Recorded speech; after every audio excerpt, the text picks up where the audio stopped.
Hi everyone, welcome to our webinar, Hi to Mackay Tourism. My name's Judy, I'm from Shift, and what we're going to go through today is basically some really quick pointers and tips and strategies about what we could all be doing right now in these unprecedented times. So quickly, first up, thank you to everyone who filled in the online survey or the pulse check. For some of you, it might have been the first time that you've had a chance to look at your business from an external perspective. And for some of us, it's maybe just a good time to sit back and have a look at that and think about what we could be doing differently. Because like I said, these are unprecedented times. What can we now do to get ready to hit the reset button again? Okay, so a little bit about myself. As I said, my name's Judy. I've got a long history in small to medium-sized businesses. Have been in business for myself since the 1990s. I've got a background in multiple industries, fintech, tourism, hospitality, the good old black and white print media, loads of different things, and own businesses in a lot of them.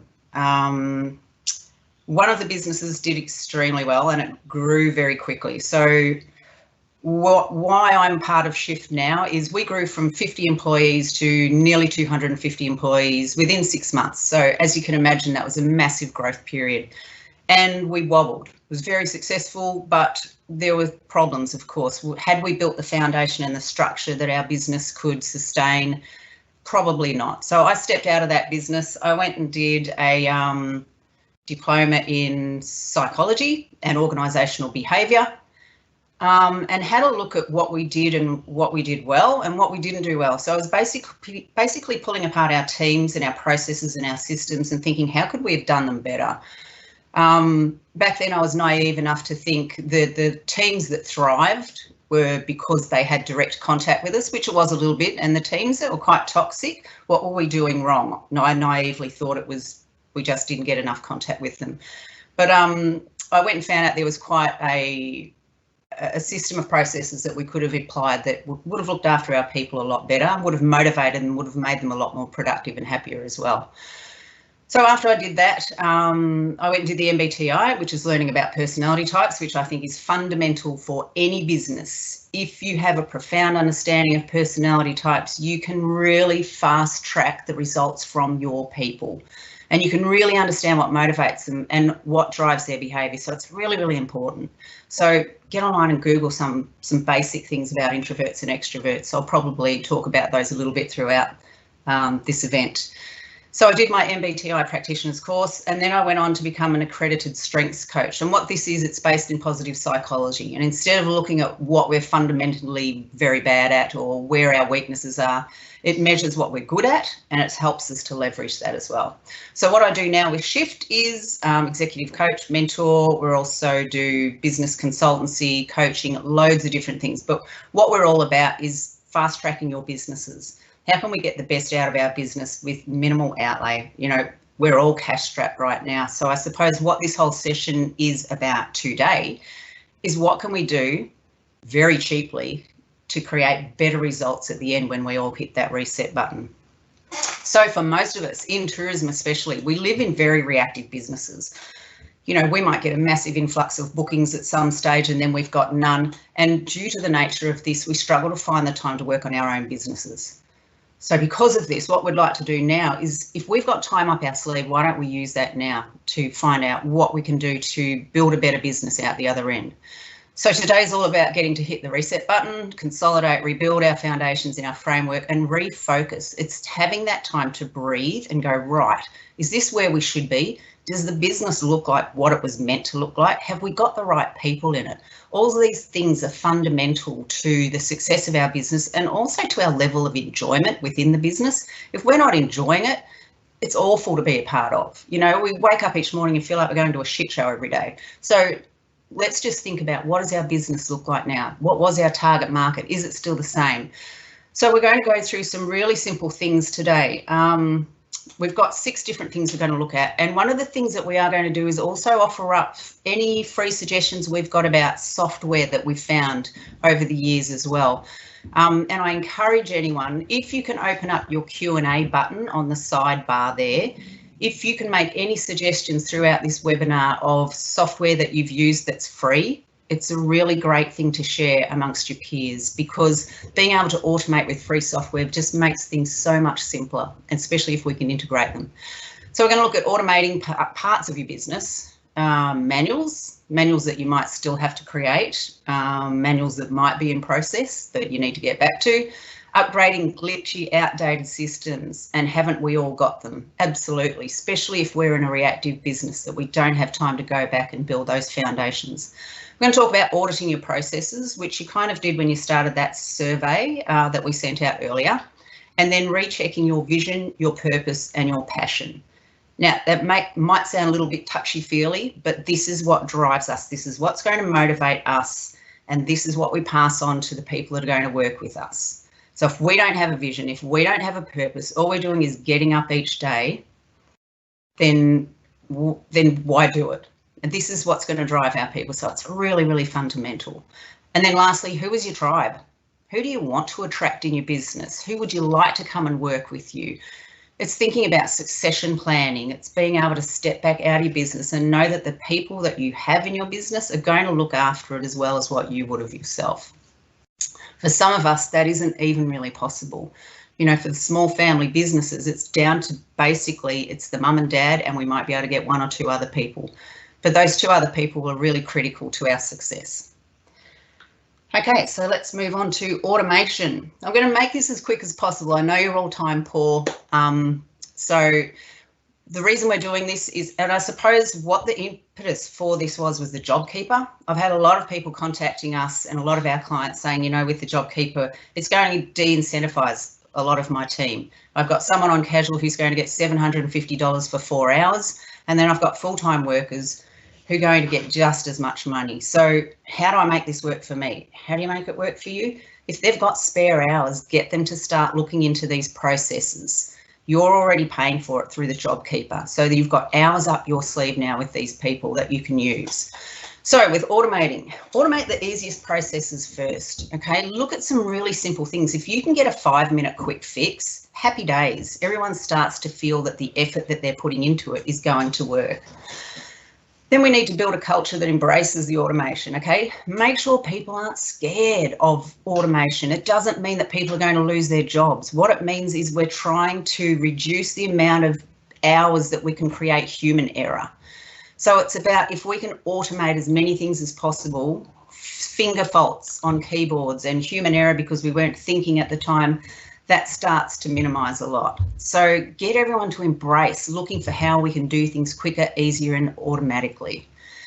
Start small, focus on one small business function at a time. So a really cool thing to do is to get your team together and go, you know what's really irritated us lately? You know, what's really pissed us off? What do we not like doing? How's some way that we can make that easier and a more successful way to do it? So then you need to build a history. How did it work? How is it going to work? How many hours have we put into this? If we're going to automate something, we need to know that out the other end it was well worth it. So start to build a little bit of history about why you've done this and how much it's cost you today. And the cost will be in hours. So at the moment, it may not be too costly. Learn from the leaders. Look at someone else is doing something very similar to you and see what they're doing. Okay, it's all right to plagiarise. If these guys are getting success from using that software, look at what it is, find out how it's working for them. Build up a peer network where you can start to ask each other, what are you doing and how does it work for you? Then look also for software that you can integrate. You know, you might have a CRM, and I don't know if everyone's working with a CRM, but a customer relationship manager where you can track your clients, the lead prospect. You can build up a database and a history about how many times you've contacted, what they've purchased from you in the past, and will this then link into your account software? If it does, you can start generating leads straight into an invoice. Again, you're minimising the human error, which is awesome. Okay, a thing that I like to do when we've got a few hours spare, I've got to say I don't really like to do it, but I have to do it, is train myself in shortcuts. So if I've got time to hit old Dr. Google and find out how I can do things quicker, you know, through the keys on my keyboard, then I'll try and give that a go. Basically, repetition means we're going to start remembering it. So learning those shortcuts is always beneficial, as long as we can keep up to date and remember what we have learnt, and then pass it on to everyone. So start building a spreadsheet of what you have learnt that everyone can access as well. Okay, We're going to move on to manuals, updating your manuals. I've got to say, no one looks forward to this. It is a boring process. And so I'm going to start talking about personality type here. There may be some kind of personalities in your team that love doing this stuff. They're driven by processes. They love procedure. They love following the bouncing ball. That's the kind of person that you want working on your manuals, because that's what's driving them and they really like it. So what kind of manuals do you need? Now, you should all know the manuals that you need: an operations manual.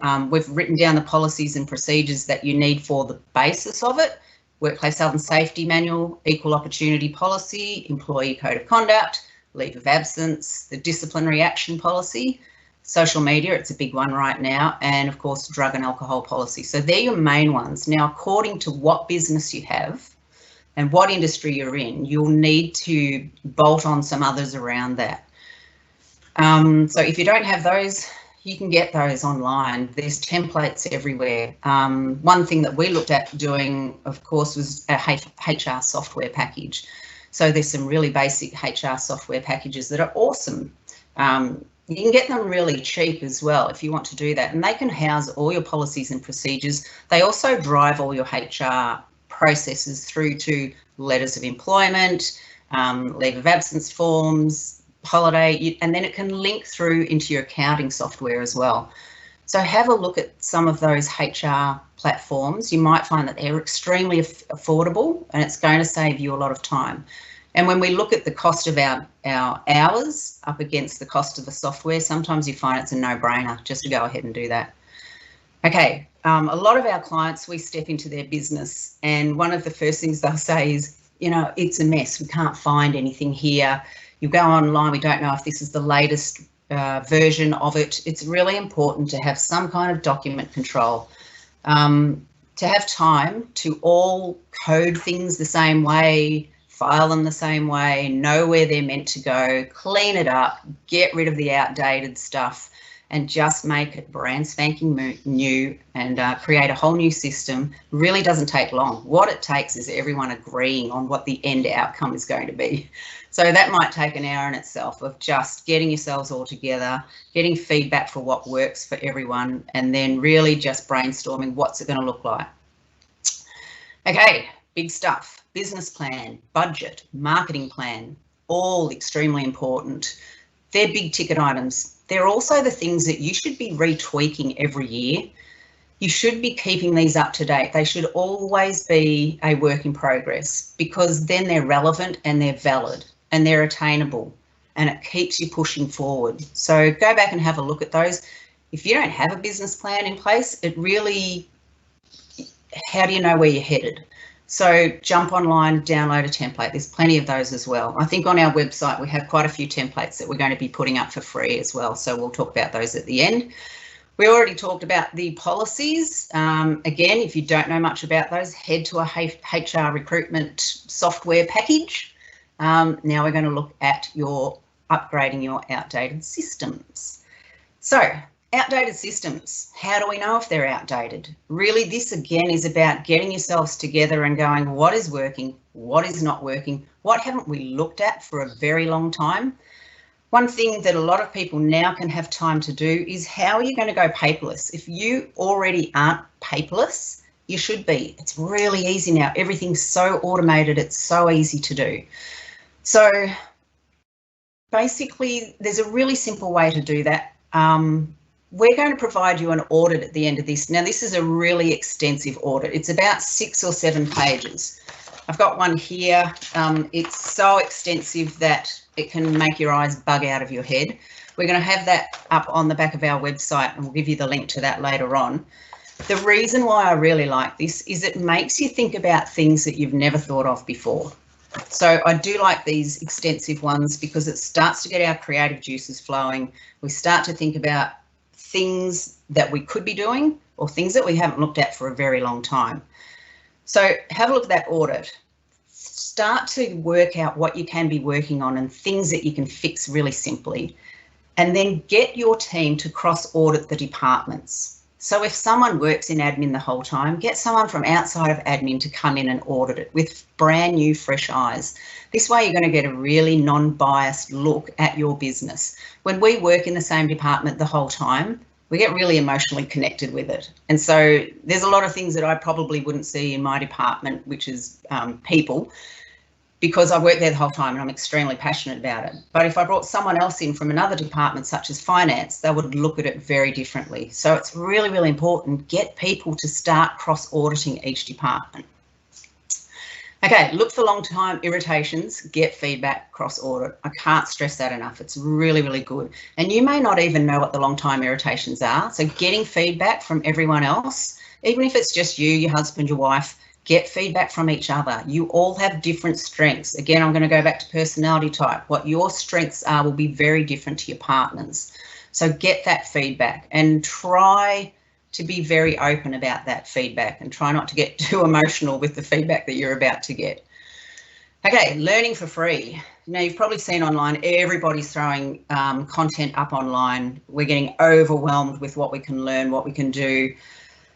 Try and file down on and drill down onto the ones that are reputable and the ones that you like, and also that put content out in a manner that resonates with you.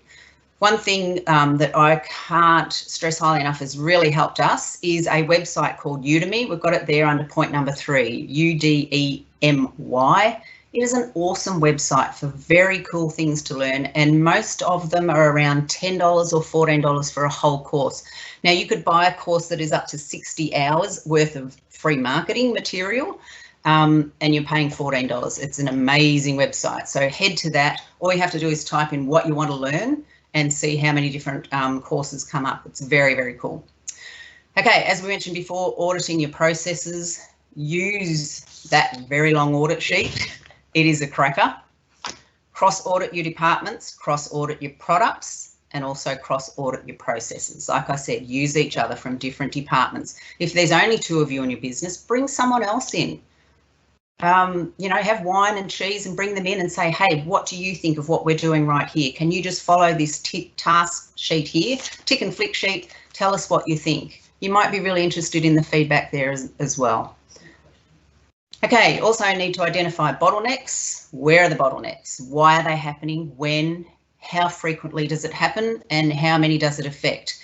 So if it's affecting the whole business, you need to find out what's happening and why it's happening. And for this, you need to get feedback from as many people as possible.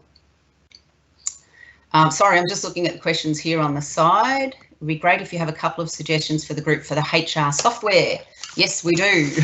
So we've worked with quite a few. The ones that we seem to like so far, there's one called Happy HR that does the whole recruitment and onboarding stage, and it holds all your policies and procedures. There's also IntelliHR, INTELLIHR. I'm going to get Alita, my business partner, to type these into the sidebar now under the Q&A. We've also used Employment Hero, which is another really good one that we're quite impressed with. So she's going to pop those up on the chat bar for you. Yep, another question. What's the other question?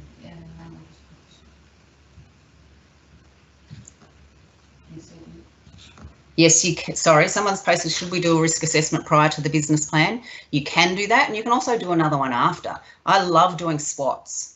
SWOTs are my thing. Strengths, weaknesses, opportunities, and threats. You can also do a business continuity plan, is a great way of doing a risk assessment over your whole business. I'm just talking to a leader now. We're probably going to put a link for the business continuity plan template up on the website as well, because that's a cracker. Okay, we'll move along on to the next one. So after auditing your processes, really, really important, this one, think about it from the customer's perspective. Okay, customers are going to come back eventually.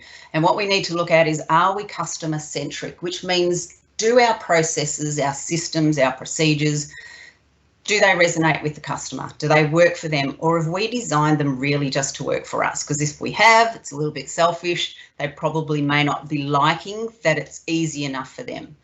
So we've got a whole slide there, basically really simple stuff. Do our behaviours, our equipment, our facilities inspire confidence? Are we known for delivering what we promise? It's a good way to audit your processes through the eyes of a customer. Now, if you can't do that without a bit of bias, which is really hard for all of us, we love our businesses, give it to some of your customers, some of your long-term customers. Just give them a little quick flick sheet like that. Just get them to tick the boxes and get their input as to what it looks like from a customer's perspective, because that might be interesting in itself as well. Once, if we have time to do this, might as well bite the bullet and do it now. Okay, so we are going to have a recording of this webinar after this, so grab a copy of that slide on the recording and use that for your customers. I'm going to move on to rechecking your vision, your purpose and your passion. Like I said, your vision, your purpose and your passion, this is why we do what we do. If we can't pass this on to our team, if we can't pass it on to our customers, then we're really not connecting and engaging with our team or our customers. So have a look at what your vision was. And if you've never created a vision, it's time to do one. Why is it that you do what you do? One thing I would strongly recommend is one of my mentors, or who I follow a lot, is Simon Sinek, S-I-N-E-K. He has one of the top 10 TED Talks of all time. So just Google TED Talks Simon Sinek. And look for his top 10 TED Talk. I can't remember the name of it now, but it's all about finding your why. And it goes through, it's an 18-minute video, and it tells you about if we lead with our why and we connect with more people through that, we're going to increase the loyalty of our product rather than just telling them what we do. So people believe in our passion, and that's how we motivate people as well. At Shift, we do a lot on motivation. So we're all about what drives behaviour, how can we get people more productive, more effective, more efficient. And the vision is a really base foundation of that. So have a think about what your vision is. Have a think about what your purpose is. Very similar, but a vision is more of a statement that you have that everyone can see. But why is it that you do what you do? And passion. If we're not passionate about what we do, it's going to be very hard to motivate anyone in your team. So you've got to find that re-belief in what you're doing, whether it's just we do this to provide an awesome experience for people, whether it's just accommodation so that they feel like they're at home when they're at our accommodation. Find what your purpose and your passion is and pass it on to everyone. This is going to be your point of difference because people are going to connect with that. And if people resonate with it, they're going to hand over more money. We hand over more money to people that we like than people that we don't like. Okay, so vision, passion and purpose. Go back to it, have a look and see if it's valid. So lastly, and probably most importantly, what I think is, who is your tribe? Really, really important to look at who are the people that we have in our business. Who are the people that we use? We may have consultants, we may have specialists, we might have contractors. Are they the right ones for our brand and what we believe in? So many things to think about. So the first point there, what is enough for you in your business? Did you have too many people in your business because you were just trying to support too many people because you like them all? It may be time that you really have to scale back. Okay, what's important and what's the balance? How many casuals? How many full-time? Do you have anyone who can multitask really well? Is it time to multitask? Is it time to get them highly engaged? You know, I have a lot of people say to me, oh, I have real difficulty in delegating. And I go, why on earth would you have difficulty in delegating? It's one of the most empowering things we can do to our team. If we're there doing all the crappy jobs and doing the most work ourselves, what we're saying to the rest of our team is, I don't trust you to do anything. I'll just do it myself. So if you look at from your staff's angle and they're watching you do everything, it's very disempowering for them. And it just creates that culture of, well, I can sit back and do nothing, basically. So we want to get them engaged again. So delegating things that you know that they're interested in. You might have lots of stuff that you do because you enjoy it, or you know you're good at it, or you're quicker than everyone else. Start passing these things on. Especially being quicker than everyone else doesn't mean you should be hanging on to it, especially if it's going to start re-energizing someone else and making them interested in learning a new task. So have a think about what you can delegate, who you can delegate to. It might even be kids at home right now who are a little bit bored. Would they like to start playing with the social media side of it? Lots of different things that you can think of. So we also need to look at the exit strategy. You know, how are you going to step away from the business? The succession planning of it. Who can you get to step up so that you can step out? So if you have got people that you're looking at, who do you invest in? Are they worth it? How do you know that they're going to hang around? These are the conversations that you really need to have. They've got to be really transparent conversations. You know, we think that you're the next person in line for this. We'd like to step back. But to do so is going to cost quite a bit of money in upskilling and training. You can put in your contracts, you know, the amount that you spend on training comes with a clause. If they leave within 2 years, that they'll pay you back for all the training that you're doing. There's loads of different things that you can do, but it's about identifying who are your key people. Who do you want to invest in? Because when we start investing time and money in people, we really want it reciprocated. And you see that quite often it is, because when we start to trust those people and say, I can see these things in you, I can see these values and what your capabilities are, then it starts to become reciprocated. Okay, when we're looking at your tribe, we also need to look at the team around you. Who do you use for legal, financial? Who helps you with your strategy? Who helps you with your agility? Who helps you to think outside the box? So many different things. So I really want you to think about, who do I have around me? Are they the right people? You know, point number 7 says use referrals. Start to ask around, who else does everyone use that works really well for them? Who else could I be going and interviewing to see whether they're the right person for me? A new accountant, a new legal team. There's loads of organisations now that are doing online subscriptions to help out with accounting, HR, all different things. So just start asking around. The inside, we've got our contact details. If you need more information about people that are providing that, please just email us anytime. Okay, number 8, upskilling cheaply. Like I said, one of the sites that we use is Udemy. We also use Coursera. Have a look around, just start Googling. There's loads of universities that are giving really cheap prices on their courses as well. So just have a look at what's out there. And then lastly, what are the skills that your business needs? So you might have been heading along, doing the same thing every day, knowing that there's things that you aren't able to do in your business, but you haven't had time to outsource it. Is it time now to look at the people you've got in there? What else can they do? What else can we train them to do? What are we missing? Are we missing marketing? Are we missing someone who does a very thorough bookkeeping? What else can we get and bring into our team? Okay, so then moving on. So the last slide basically just gives you all our contact details. And what I do want to say is, coming up shortly, as with every crisis that we've gone through, the government is bound to send out government grants and funding. They'll be for consultants, coaches, they'll be for loads of different things. Keep your eyes open, your ears open. Share with your peer network when you start to hear of them coming on board, and jump in and use them. So if you're going to use consultants or you're going to use coaches, tell them exactly what it is you want. Don't get led astray or go down a tangent that isn't going to impact your business in a positive way. There's loads of different things that you can do, and maybe you don't have enough time to implement things. So maybe you need a consultant who is going to implement that for you. Okay, so just wanted to do a little bit of also health and wellbeing. Make sure that you are checking in on your team at the moment. If they're all home-based, please make sure that you're checking in every day.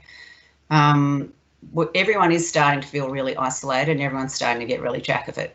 So when we look at personality types, extroverts, of course, they're hanging out for their peeps, okay?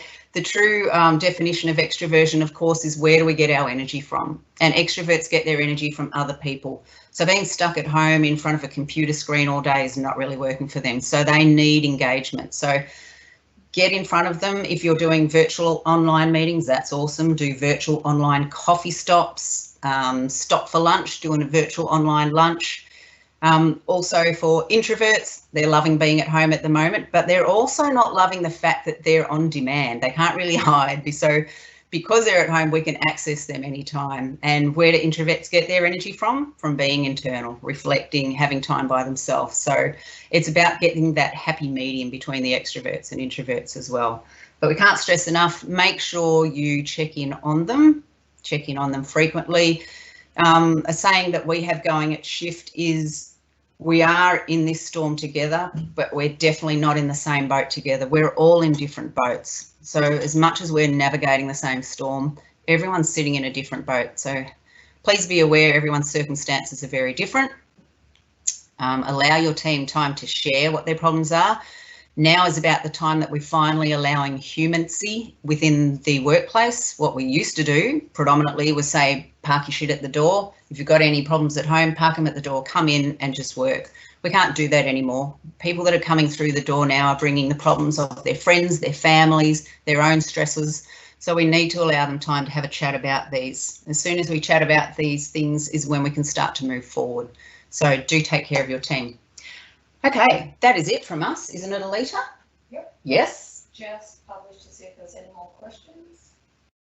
Okay, I don't think there's any more questions. Just have a look at that last slide. Head to our website. We're going to start loading up all the free templates for you. If you have any problems with that, please email me, judy@shift.com.au, and we will send those directly to you because they're a really good few tools to have. And thank you very much for your time. Thank you for listening and enjoy the rest of your week.